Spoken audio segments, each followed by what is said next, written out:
Le projet Connectio est un projet remporté par le groupe INSA associé à Open Classrooms, jeune start-up de 70 personnes et première plateforme francophone d'e-éducation. Connectio se propose de développer 18 MOOC, 12 SPOC et 3 heures de MOOC gamifiés dans le domaine des objets connectés. Ces MOOC et SPOC, conçus par des experts des 7 INSA et réalisés en collaboration avec Open Classrooms, traiteront donc de sujets comme les capteurs, les actionneurs, l'électronique embarquée, les réseaux et les systèmes distribués, la gestion et l'analyse des données, les développements logiciels pour l'embarqué, la sécurité, mais aussi la protection des données et la propriété industrielle. Ces MOOC et SPOC sont destinés à des publics s'échelonnant de Bac-3 à Bac+3, aux étudiants en sciences et technologies et aux salariés en formation continue. Ils seront également intégrés à la formation des ingénieurs INSA. Disponible depuis début septembre, le MOOC développé en C pour l'embarqué, conçu par Pierre-Emmanuel Ladic et Vincent Mahou de l'INSA Toulouse, est le premier de ces 30 modules de formation en ligne dont la presque totalité est à ce jour en cours de création et dont la parution s'échelonnera à une fréquence mensuelle pendant les 2 ans à venir. Grâce à ces MOOC associés à des projets de conception et de développement d'objets connectés, le groupe INSA et Open Classrooms ambitionnent pour la rentrée 2020 la sortie d'un bachelor complètement à distance, ouvert en formation tout au long de la vie, qui répondra à un fort besoin des milieux socio-économiques.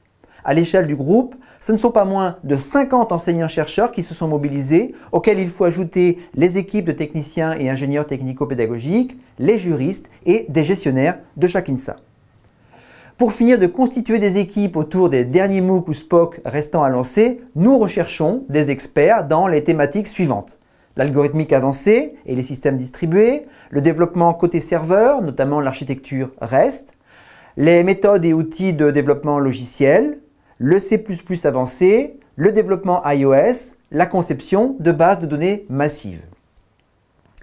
Si l'idée de participer à un projet de création de MOOC dans le cadre de Connectio vous intéresse, merci de prendre contact avec le correspondant Connectio de votre INSA avant la fin du mois d'octobre. À très bientôt, j'espère, dans Connectio.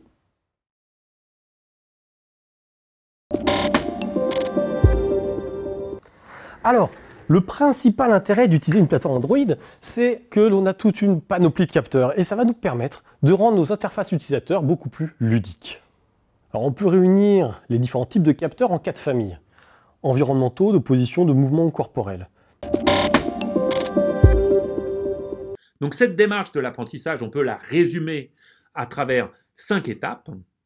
La première, se poser la bonne question, c'est définir le bon coût et le bon critère. Trouver des données associées.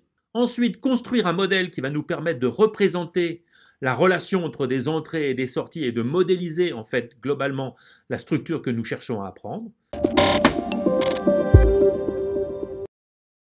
Vous venez de voir dans la leçon précédente que pour configurer les périphériques des microcontrôleurs, il faut être capable de modifier les bits d'un registre. Pour cela, vous allez apprendre à utiliser les opérateurs dits bit à bit. Alors, qu'est-ce qu'un opérateur bit à bit? Eh bien, ce sont simplement des opérateurs logiques qui vont traiter les bits des opérandes et non pas leur valeur. En langage C, il y a 6 opérateurs bit à bit que nous allons rapidement parcourir dans la suite.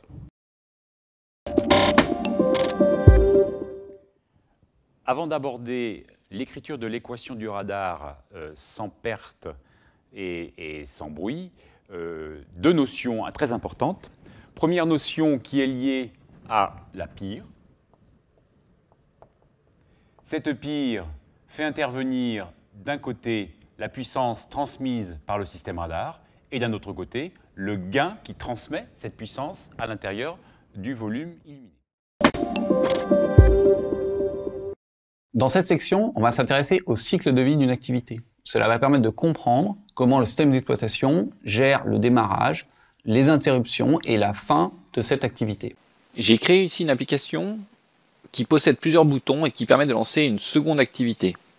Ce qui est important dans le code de cette application, ce sont les méthodes que j'ai surchargées et qui permettent de tracer le cycle de vie de celle-ci. Voyons ce que signifie exactement représenter un signal de façon mathématique, c'est-à-dire comment transformer un signal issu d'un appareil de mesure en un vecteur.